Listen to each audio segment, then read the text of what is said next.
क्या आप जानते हैं कि डेव कनस्ट वो पहला शख्स था जिसने पूरी दुनिया को पैदल चलकर क्रॉस किया। लेकिन इस दौरान डेव ने समंदरों को क्रॉस करने के लिए हवाई जहाज का इस्तेमाल किया। इस पूरे सरकम नेविगेशन में डेव ने टोटल 27,000 किलोमीटर का डिस्टेंस बेशक टुकड़ों टुकड़ों में ही सही लेकिन पैदल पार किया। पर आज हम जिस शख्स की बात करने जा रहे हैं वो डेव नहीं है, बल्कि शायद डेव से भी 2 हाथ आगे है। ये शख्स दुनिया के सबसे लंबे कंटिन्यूअस रास्ते को क्रॉस करने पर तुला है, वो भी सिर्फ पैदल। जी हाँ, जहां हमारी सोच खत्म होती है वहीं कार्ल बुशबी की सोच का आगाज होता है। ना 5,000 किलोमीटर, ना 10,000 और ना ही 25,000 किलोमीटर।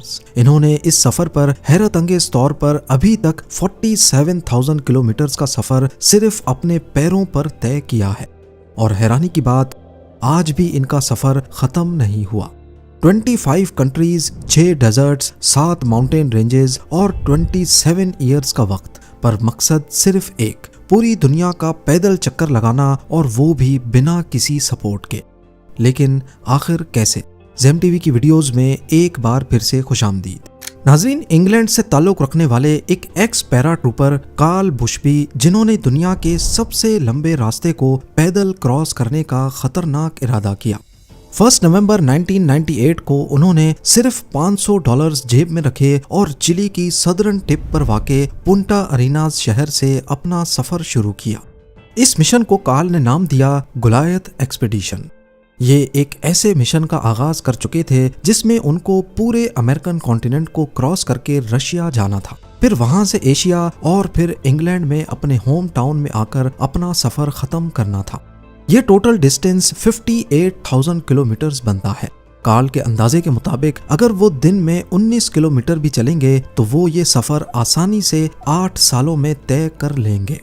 पर इस सफर में जिन मुश्किलात का वो सामना करने वाले थे, उन्हें मालूम भी नहीं था कि 8 सालों का ये सफर 27 सालों के बाद भी खत्म नहीं हो पाएगा। कार्ल बुशबी ने अपनी इस एक्सपीडिशन के 2 असूल बनाए। पहला ये कि इस सफर में कोई भी सवारी इस्तेमाल नहीं होगी। ट्रेन, गाड़ी, हवाई जहाज या किसी भी मोटराइज्ड व्हीकल का इस्तेमाल नहीं होगा। उन्हें हर कदम सिर्फ और सिर्फ पैदल ही चलना होगा। और दूसरा ये कि अगर उनको अपना सफर बीच में रोकना पड़ा तो वापस एग्जैक्टली वहीं से शुरू करना होगा जहां उन्होंने अपना आखिरी कदम रखा था। ये रूल्स सुनने में तो आसान लगते हैं, लेकिन कार्ल ने इनकी कीमत सालों की तन्हाई, वीजा की परेशानियों और मौत के खौफ से चुकाई है। कार्ल बुशबी ने अपना पहला कदम साउथ अमेरिका के पत्थरों पर रखा। गर्म मौसम, जंगली रास्ते और जमीन के हर मोड़ पर एक नया चैलेंज। शुरुआत में चिली से निकलने के बाद उन्होंने ज्यादातर पैसिफिक कोस्ट के साथ साथ और एंडीज पहाड़ों के किनारे पर रहकर आगे बढ़ना शुरू किया। इससे वो दुनिया के सबसे बड़े अमेज़न जंगल के मुश्किल हिस्से को पार करने से बच गए। पर सेंट्रल अमेरिका का रुख करने से पहले उन्हें जिस चीज ने सबसे ज्यादा परेशान किया वो था मौसम और टेरेन। सफर की शुरुआत में पैटागोनिया में उन्हें बहुत ही तेज और ठंडी हवाओं का सामना करना पड़ा। फिर दुनिया की सबसे लंबी एंडीज माउंटेन रेंज में ऊपर नीचे चलना ही अपने आप में एक इम्पॉसिबल टास्क है। चिली के नॉर्थ में उन्हें एटाकामा डेजर्ट जैसे दुनिया के सबसे खुश्क और वीरान इलाकों से गुजरना पड़ा। यहाँ सबसे बड़ी मुश्किल पानी की कमी और दिन के वक्त तेज गर्मी थी। उन्हें जरूरी सामान के साथ साथ पहली बार जरूरत से ज्यादा पानी खींचकर ले जाना पड़ा था। कार्ल बुशबी ने अपने पास एक पुश कार्ट रखी थी, 2 पहियों पर मुश्तमिल एक छोटी सी कार्ट जिसमें वो खाना, कपड़े और जरूरत के कुछ सामान रखकर आसानी से खींच सकते थे। कार्ल का कहना है कि एटाकामा डेजर्ट से गुजरते वक्त मैं सिर्फ तब रुकता था जब मुझे पानी मिलता था। साउथ अमेरिका को क्रॉस करना बेशक एक बड़ा माइलस्टोन था, लेकिन असली चैलेंज था डेरियन गैप। कोलंबिया और पनामा के बीच एक 320 किलोमीटर का रास्ता जिसे डेरियन गैप कहा जाता है। यहाँ घना जंगल, उसमें मौजूद अजीबो गरीब कीड़े और जहरीले सांपों के साथ साथ गोरिल्ला गैंग्स पाए जाते हैं। कार्ल को इन सब से बचकर यहाँ से निकलना था। पनामा का बॉर्डर क्रॉस करते वक्त वो पनामा पुलिस के हाथों अरेस्ट भी हुए और 18 दिनों तक उन्हें जेल में रखा गया।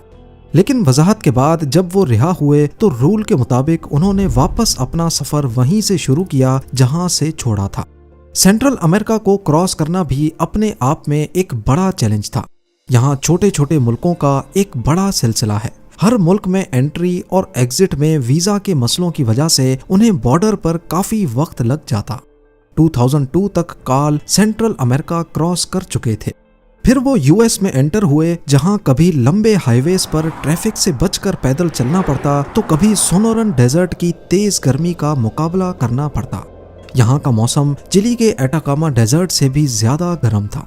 2005 तक जब वो कनाडा और अलास्का पहुंचे तो मौसम पूरा बदल चुका था। यहाँ उन्हें शिद्दत की ठंड, बर्फबारी और मुश्किल तरीन टेरेन पर चलना पड़ा। अलास्का के वीरान इलाकों में जहाँ सड़कें भी नहीं थीं, उन्होंने अक्सर सप्लाईज ले जाने और रास्ता ढूंढने के लिए डॉग स्लेजिंग ट्रेल्स का इस्तेमाल किया। स्लेड्स की वजह से बर्फ थोड़ी कंप्रेस हो जाती है, जिस पर चला जा सकता है। पर इस पॉइंट पर भी कार्ल ने कुत्तों की मदद नहीं ली, क्योंकि इससे उनका सबसे इम्पोर्टेंट रूल टूट जाता, यानी मदद किसी की भी नहीं लेनी। अलास्का के बाद कार्ल बुशबी को जो मुश्किलात पेश आईं, वो गुलायत एक्सपीडिशन की सबसे बड़ी और सबसे खतरनाक साबित हुई। नॉर्थ अमेरिका में अलास्का से साइबेरिया यानी रशिया में दाखिल होने के लिए उन्हें बेरिंग स्ट्रेट को पार करना था, एक बर्फ से जमा हुआ समंदर जो अमेरिका और रशिया को जोड़ता है। यहाँ का सबसे बड़ा चैलेंज ये है कि बेरिंग स्ट्रेट की बर्फ एक जगह ठहरती नहीं है। समंदरी लहरों की वजह से बर्फ के बड़े बड़े टुकड़े मुसलसल हिलते रहते हैं। इन बर्फ के टुकड़ों के बीच में खुला समंदर है। कार्ल ने कई मर्तबा एक टुकड़े से दूसरे पर जाने के लिए ठंडे पानी में स्विमिंग भी की, जहां आर्कटिक की शदीद ठंड और हाइपोथर्मिया का खतरा उनके सर पर मंडलाता रहा। कार्ल ने बेरिंग स्ट्रेट का ये हिस्सा एक फ्रेंच एडवेंचरर डिमिट्री कीफर के साथ पैदल क्रॉस किया। 240 किलोमीटर का ये रास्ता आर्कटिक के खतरनाक तूफान और 14 दिनों तक बिना नींद किए गुजारा, और आखिर में जब वो रशिया पहुंचे तो उन्हें इस सफर की सबसे लंबी रुकावट का सामना करना पड़ा। रशियन अथॉरिटीज ने उन्हें अरेस्ट कर लिया। बेशक कार्ल के पास रशिया में एंटर होने का वैलिड वीजा मौजूद था, लेकिन रशियन अथॉरिटीज का कहना था कि बेरिंग स्ट्रेट कोई ऑफिशियल पोर्ट ऑफ एंट्री नहीं है। इस मसले को लेकर कार्ल को डिपोर्ट करके वापस यूके भेज दिया गया। यहाँ उनका सफर खत्म हो सकता था, लेकिन क्योंकि कार्ल अब एक फेमस फिगर बन चुके थे, इसीलिए ब्रिटेन के deputy prime minister John Prescott और रशियन बिलियनेयर रोमन अब्रामोविच ने इंटरवीन किया और कार्ल को रशिया में चलने की परमिशन मिल गई। लेकिन ये सफर आसान नहीं था। उनके वीजा सिर्फ 90 दिन के लिए लगते थे, यानी हर 90 दिनों के बाद उन्हें रशिया छोड़कर वापस किसी मुल्क जाना पड़ता। कई बार ये डिले महीनों तक चला। 2008 में तो उनकी फंडिंग भी खत्म हो गई। उस वक्त वो मेक्सिको में रुक गए और 2 सालों तक सिर्फ इंतजार करते रहे। फिर 2011 में फंडिंग मिलने के बाद कार्ल ने फिर से रशिया में एंट्री की। टंड्रा रीजन्स की बर्फीली रिवर्स पर चलते हुए वो साइबेरिया के बीच तक पहुंच चुके थे। यहाँ एक छोटी सी भी गलती कार्ल की जान ले सकती थी, लेकिन वो चलते रहे। हर साल 3 महीने वॉक, बाकी 9 महीने वीजा का इंतजार। 2013 में कार्ल को तब एक बहुत बड़ा शॉक लगा जब उन्हें मालूम पड़ा कि रशिया ने उन पर 5 साल के लिए बैन लगा दिया है। लेकिन वो आदमी रुकने वाला नहीं था। कार्ल ने प्रोटेस्ट रिकॉर्ड करवाने के लिए कहीं पर धरना देने के बजाय एक अनोखा तरीका अपनाया। उन्होंने लॉस एंजलिस से वॉशिंगटन डीसी तक 4800 किलोमीटर पैदल चलकर रशियन एम्बेसी के बाहर प्रोटेस्ट किया। उनका सिर्फ यही सफर अपने आप में एक बहुत बड़ा रिकॉर्ड था। जब मीडिया ने इस अनोखे प्रोटेस्ट को रिपोर्ट किया तो रशियन अथॉरिटीज ने 2014 में उन पर लगाया हुआ 5 साला बैन वापस ले लिया। अब एक बार फिर उनको रशियन वीजा मिला और वो साइबेरिया में अपने उसी जीपीएस पॉइंट पर पहुंचे जहां उन्होंने सफर छोड़ा था। रशिया से निकलकर कार्ल अब मंगोलिया पहुंच गए। वहां उन्होंने गोबी डेजर्ट क्रॉस किया, जो कि 1130 किलोमीटर पर फैला हुआ है। फिर वो चाइना के रास्ते कजाकिस्तान, उज्बेकिस्तान और तुर्कमेनिस्तान से गुजरे, लेकिन ईरान के वीजा ने उनका रास्ता एक बार फिर बंद कर दिया। ये पेंडेमिक का दौर था और तुर्कमेनिस्तान में ही कार्ल का सफर लंबे अरसे तक रुक गया।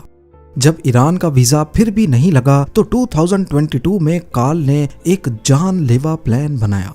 उन्होंने सोचा कि अगर मैं ईरान नहीं जा सकता तो कैस्पियन सी से स्विम करके आज़रबाईजान जरूर पहुंच सकता हूं। इस काम के लिए उन्होंने एक छोटी कायक हाथ की, पर अपने लिए नहीं बल्कि अपने सामान को लादने के लिए। उन्होंने 288 किलोमीटर का कैस्पियन सी 31 दिनों में क्रॉस किया। रोजाना वो 6 घंटे स्विमिंग करते थे, 3 घंटे सुबह और 3 घंटे शाम को। फिर रात को उसी कायक पर चढ़कर सो जाते थे। तेज लहरों ने उनका रास्ता रोकने की बहुत कोशिश की, लेकिन काल नहीं टूटे। उनका कहना था, मुझे स्विमिंग करना पसंद नहीं है, लेकिन ये करना जरूरी था। आखिर वो आज़रबाईजान पहुंच गए और वहां से फिर वॉक शुरू कर दी। 2025 में काल आज़रबाईजान से टर्की में एंटर हुए। अब वो इतने मशहूर हो चुके थे कि हर गांव में लोगों ने उन्हें अपने घर पर दावत दी। बीबीसी से बात करते हुए काल ने बताया कि टर्की की मेहमान नवाजी वो कभी भूल नहीं पाएंगे। इस्तांबुल में उन्हें बॉस्फोरस स्ट्रेट को पार करके यूरोप में एंटर होना था। बॉस्फोरस ब्रिज पर सिर्फ गाड़ियां अलाउड हैं, पर अथॉरिटीज ने सिर्फ काल को इस पर पैदल चलने की परमिशन दी और यूं वो इस ब्रिज को पैदल क्रॉस करके ऑफिशियली यूरोप में एंटर हो गए।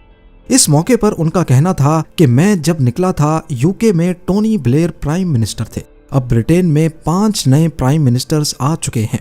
मुझे लगता है जब मैं घर जाऊंगा तो वो मुल्क भी नया होगा। 27 सालों की बेमिसाल मुशक्कत के बाद काल बुशबी के अब आखिरी 3000 किलोमीटर बचे हैं। उनका टारगेट है Bulgaria, Romania, Hungary, Austria, Germany और फ्रांस से होते हुए यूके तक पहुंचना। पर काल के लिए अब एक और बड़ा मसला आने वाला है, और वो है इंग्लिश चैनल, यानी यूके और फ्रांस को जोड़ने वाला चैनल टनल। चैनल टनल पर भी वॉक करना सख्ती से बैन है, क्योंकि वहां से हाई स्पीड ट्रेन्स गुजरती हैं, गर्माइश हद से ज्यादा और ऑक्सीजन की कमी। लेकिन एक और रास्ता भी है, सर्विस टनल। चैनल टनल में टोटल 3 टनल्स बने हैं, 2 ट्रेन्स के लिए और एक इमरजेंसी के लिए रखा गया है, जिसे सर्विस टनल कहते हैं। पर इस टनल को पैदल इस्तेमाल करने के लिए काल को स्पेशल परमिशन लेनी पड़ेगी। एक्सपेक्ट किया जा रहा है कि काल बुशबी गुलायत एक्सपीडिशन का आखिरी कदम 2026 में अपने होम टाउन में रखेंगे, और उस वक्त तक वो 58,000 किलोमीटर ट्रेवल कर चुके होंगे, जो कि अर्थ का 1.5 टाइम्स सरकमफ्रेंस बनता है। काल के इस एक्सपीडिशन से ये जाहिर होता है कि इंसान अपनी लिमिट्स खुद बनाता है, लेकिन असल में उसकी कोई लिमिट नहीं है, वो जो चाहे कर सकता है। अब जब नेक्स्ट टाइम आपको लगे कि जिंदगी रुक सी गई है, तो ये याद रखें, काल बुशबी अभी भी चल रहा है। बेशक दुनिया बहुत बड़ी है, लेकिन एक इंसान के इरादे के सामने छोटी पड़ सकती है। एक मौके पर काल का कहना था, जिंदगी रुकती नहीं, सिर्फ रास्ता बदलती है। उम्मीद है ज़ेम टीवी की ये वीडियो भी आप लोग भरपूर लाइक और शेयर करेंगे।